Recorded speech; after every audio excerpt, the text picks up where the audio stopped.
Apakah kris akan ditinggalkan?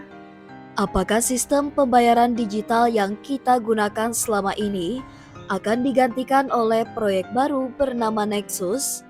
Atau justru ini adalah langkah besar menuju dominasi Indonesia dalam sistem keuangan digital ASEAN? Kris, Quick Response Indonesia Standard, sudah jadi bagian dari hidup jutaan orang di Indonesia. Di awal 2025, jumlah pengguna kris melonjak drastis. 38,1 juta merchant sudah menerima pembayaran lewat kris. 56,28 juta konsumen aktif pakai kris. Dan yang paling mengejutkan, ada 2,6 miliar transaksi terjadi hanya dalam 3 bulan pertama 2025. Dengan nilai total transaksi mencapai 262,1 triliun rupiah. Bayangkan, hanya dalam setahun, jumlah transaksi naik 169% dan nilai transaksi naik 148%. Bank Indonesia menargetkan 58 juta pengguna kris di tahun ini. Tapi, sebenarnya apa sih keunggulan kris? Bagi konsumen, gak perlu bawa uang tunai, terhindar dari uang palsu, pembayaran cepat, efisien, dan gak perlu uang pas. Bagi penjual, gak khawatir soal uang hilang, rusak, atau palsu. Gak repot cari kembalian, proses transaksi super cepat. Kris jadi jembatan inklusi keuangan. Tapi, apa cukup hanya sampai di situ? Bank Indonesia tidak berhenti di dalam negeri saja. Kris sekarang bisa digunakan di luar negeri. Dengan skema cross-border, kris sudah bisa dipakai di Singapura, Malaysia, Thailand, Jepang. Negara-negara lain yang sedang dijajaki adalah India, Korea Selatan, dan Arab Saudi.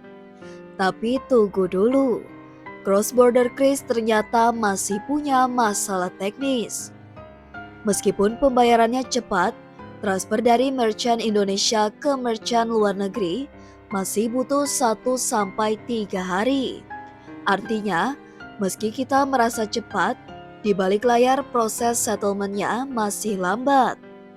Dan disinilah muncul pemain baru yang digadang-gadang akan menyempurnakan semuanya.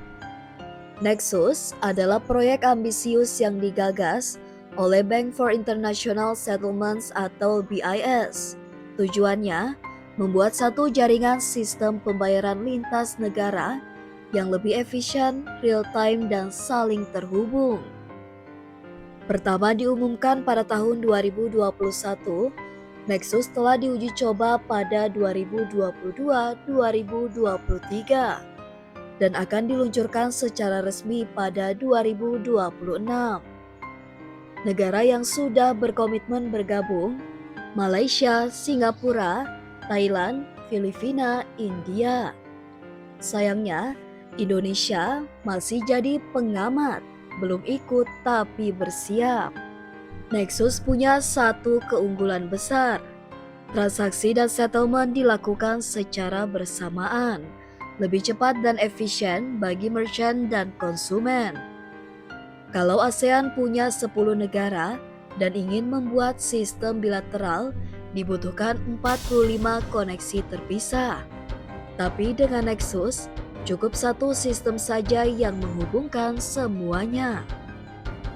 Lalu muncul pertanyaan, apakah Nexus akan menggantikan kris? Jawabannya tidak. Justru kris akan berkolaborasi dengan Nexus.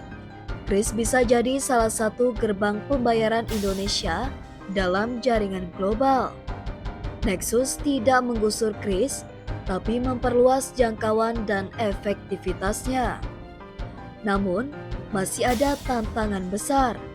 Perlindungan data pribadi lintas negara, keamanan cyber, pencegahan pencucian uang dan pendanaan terorisme, kesiapan teknologi dan SDM di tiap negara. Dan Indonesia, sebagai negara dengan penduduk terbesar di ASEAN, punya peluang besar untuk memimpin. Jika Indonesia siap, baik dari sisi teknologi, regulasi, dan sumber daya, maka kita tidak hanya pengguna kris, tapi juga pemimpin sistem keuangan digital di Asia Tenggara. Jadi, apakah kita siap menyambut era baru pembayaran digital lintas negara?